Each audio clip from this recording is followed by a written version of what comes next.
let's talk about the game tonight first and foremost. Okay, all right, because Leicester City are banging trouble now. They are second from bottom. They got 2 games left, they're down, and they're they down. do not look like they can score a goal. They don't look like they can defend. They've got no shape, no formation, nothing. And Liverpool pounced on them tonight and took them to the sword. Liverpool ruined them. I thought Liverpool actually were a little bit sloppy early on, but then they went into second gear, didn't they? Yeah. And they just taught them a lesson. Liverpool in good form.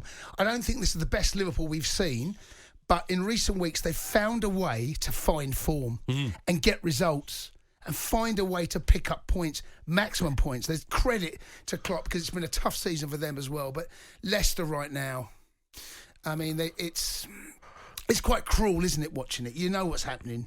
You know where they're going to go. What is happening? What's happened to Leicester? Do you know what? It was 2 years to the day they won the FA Cup, beat Chelsea in the final. There's no laughter track from Dom. I thought Dom. There you go. I'll give Dom a little window there. Come on, Dom. Switch on. And Brendan was going for top 4 every single season. Do you remember there was a stat that they spent the most time in the top 4 without getting in there? Yeah. Those 2 seasons. Yeah, I remember. The team that spent the longest in there without getting in there is Leicester, and they didn't find a way to get there, and they let some of the signings weren't great. But I have to say, this squad of players that I look at, I don't see that as a relegation squad. No. Do you? I look at some of their players in there that I don't look at them and go, they're relegation fodder. I don't look at that squad and go, that's them. They're cooked.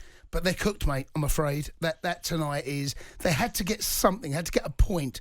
And at the bottom of the table, this time of year, as we saw with Leeds and Forest at the weekend, those points are absolutely crucial. They can be the difference between getting yourself dragged back in or just clawing your way out. Everton, I mean... Everton picked up 3 points the other day. Those 3 points, a brilliant 3 points against Brighton. Brighton, yeah. Look where they are. They're only 1 point above relegation. So you show how crucial it is.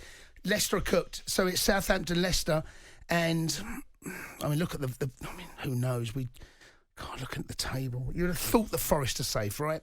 You would have thought that there's no way in the 2 games left that Leicester can pick up 4 points that they need. I don't see that happening, matey. I really don't. So it's congratulations to West Ham and Forest. They stay up. Right, we lost the feed a little bit earlier, so we're going to do, before we get to the calls, we're going to pick out man of the match with Car Finance 24/7.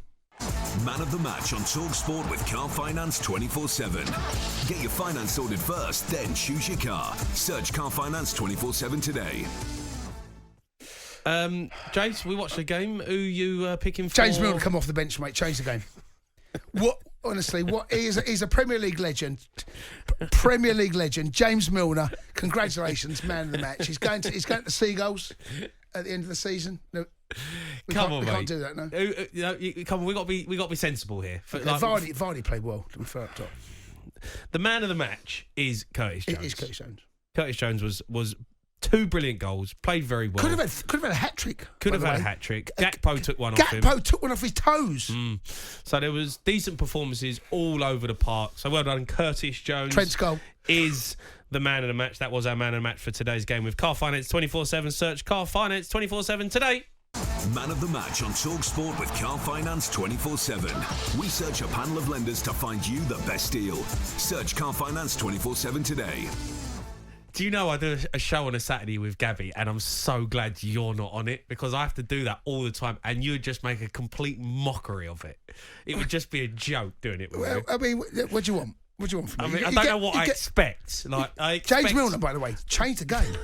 They're in danger, Liverpool, dropping all... Let's go to Alfie. He's a Leicester fan. All right, Alfie? All right, Alf. Yeah, you're all right, guys. Yeah, how are you feeling, Alf? Just a bit...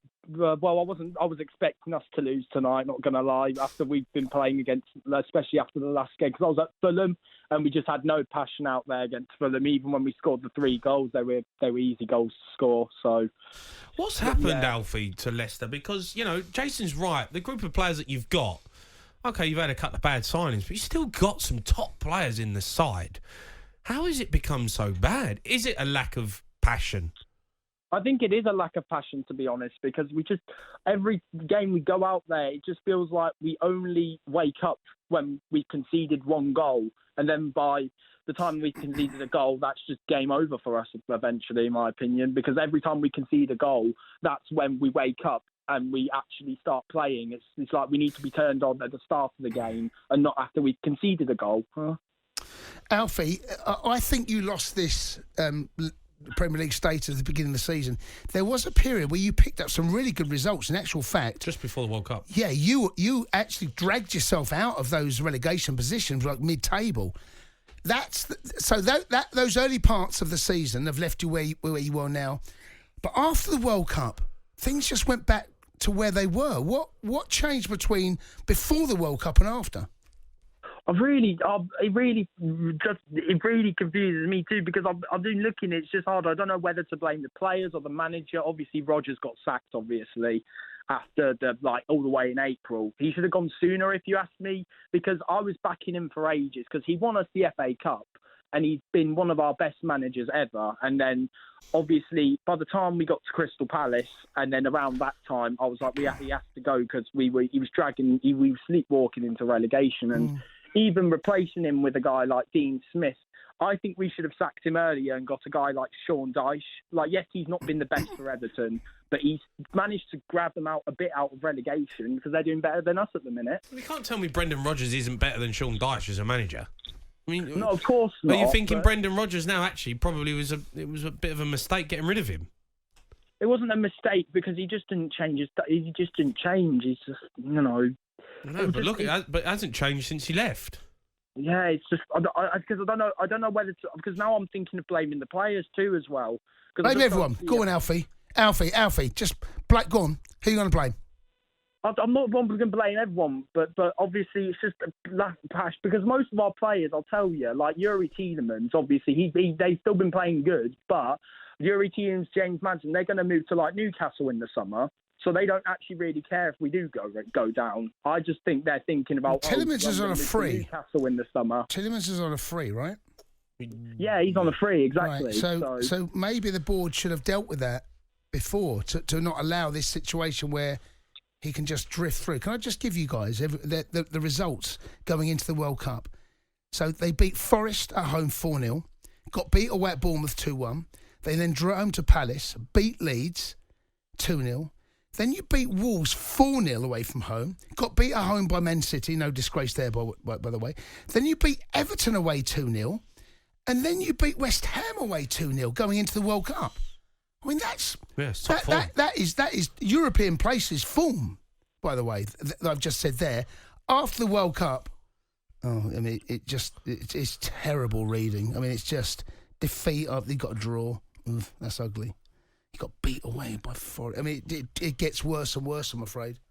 Yeah, I'm not going to be like the other two people who were on the other day who are going to be like, I'm not going to support them in the Championship. I'm backing Leicester in the Championship. Good lad.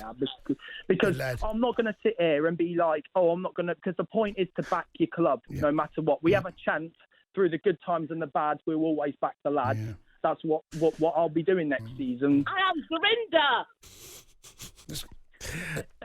Alfie, I really appreciate you phoning in. I'm sure Gorinda's going to have a say. We've already had a few messages in of are we going to get Mrs. Elite on? But Gorinda, she's elite. She's elite. They might be elite in the Championship next season when they're playing Plymouth. No, Gorinda's not going down. Who's the other guy that wasn't going to go down? What was his name? Can you remember his name? He didn't want a ticket. Was it John? Might have been John. It was Brian, wasn't it? Alfie. Alfie, I love Alfie. Brian, there you go. Dorinda.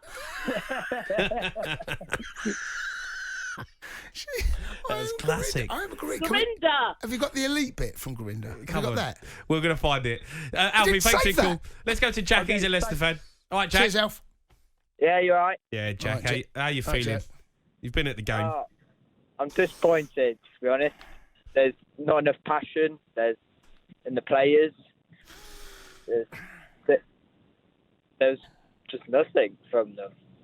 When you say this word passion, right? It's a word that gets thrown around, and yes, it needs to be used, but it isn't just that. There's a reason why there's no passion, no belief, because players, they lose belief, they lose trust in the manager, they lose direction. The Sports Bar with Jamie O'Hara and Jason Cundy. Monday to Thursday nights from 10 on AM, on DAB, via the talkSPORT app and on your smart speaker. talkSPORT.